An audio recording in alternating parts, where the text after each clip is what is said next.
इंज़मामुल हक साहब का एक बयान सामने आया, उन्होंने कहा बाबर आज़म ने ना तो अपनी कारकर्दगी के साथ ना ही कप्तानी के साथ उन्होंने इंसाफ नहीं कर सके। आप इस बात से एग्री करते हैं? क्योंकि सारा ब्लेम जो है वो मेरा ख्याल में शायद बाबर की तरफ जा रहा है, आप इससे एग्री करते हैं? देखिए, अगर आप कैप्टन हो, मुल्क को लीड कर रहे हो, तो कहीं ना कहीं आप पे रिस्पॉन्सिबिलिटी भी है रिजल्ट्स की। मैं ये नहीं कह रहा कि सिर्फ और सिर्फ अनोन कैप्टन के ऊपर ही है रिस्पॉन्सिबिलिटी फाइनल आउटकम की, लेकिन a lion share of responsibility to get winning result उसमें कैप्टन का भी बड़ा अहम किरदार है।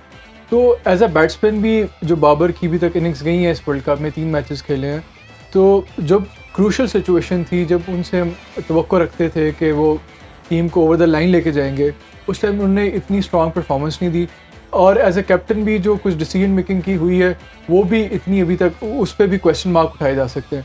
तो अगर उन्हें हमने लीडरशिप का मेंटल दिया है, रिस्पॉन्सिबिलिटी दी है, तो अगर बीइंग फैन ऑफ क्रिकेट अगर हम उन पे कमेंट कर सकते हैं कि वो अगर नहीं उसको फुलफिल कर रहे पोटेंशियल को, तो आई थिंक फेयर कमेंट है इंजमान भाई का। आईसीसी इवेंट के अंदर आई फील के बाबर की जो इवन बैटिंग परफॉर्मेंस है वो उस तरीके की नहीं है जो हम एक्सपेक्ट करते हैं, क्योंकि बाबर एक बहुत बड़ा नाम है इंटरनेशनल क्रिकेट के अंदर, और उस तरीके से उनकी परफॉर्मेंसेज ट्रांसफ़र नहीं हुई इन बिग इवेंट्स। ठीक है, 2019 का 50 ओवर वर्ल्ड कप बहुत अच्छा खेले थे वो, बड़े मतलब क्रूशियल इनिंग्स मैच जिताए भी थे, लेकिन एज ए कैप्टन जितने टूर्नामेंट्स वो खेले हैं आईसीसी इवेंट्स, उसमें उनकी परफॉर्मेंस उस तरह नहीं रही।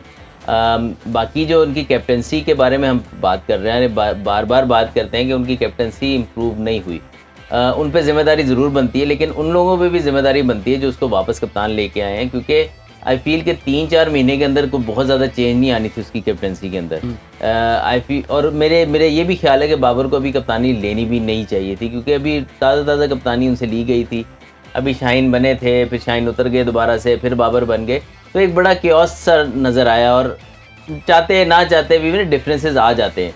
तो आई फील के बहुत बड़ा दिल चाहिए होता है और बड़ा मुश्किल होता है ये इस तरीके से जब सडनली चेंजेस हो ना कप्तानी के अंदर।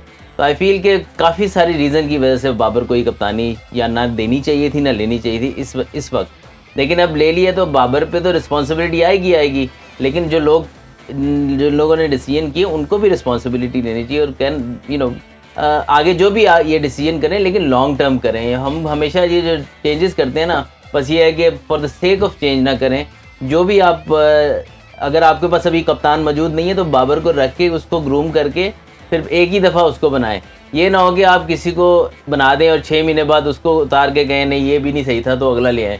तो हमारा कॉन्सेप्ट क्लियर होना चाहिए कि हमने किस तरीके से कप्तान बनाना है और फिर उसको लंबा टाइम देना है। ऐसा नहीं है कि वो कप्तान भी है और 6 महीने में आपकी परफॉर्मेंस ठीक करके दे, ये उसके लिए भी नामुमकिन है। तो अज़र भाई बात तो ये हो रही है कि शायद आधी टीम हमारी फारिग हो जाए।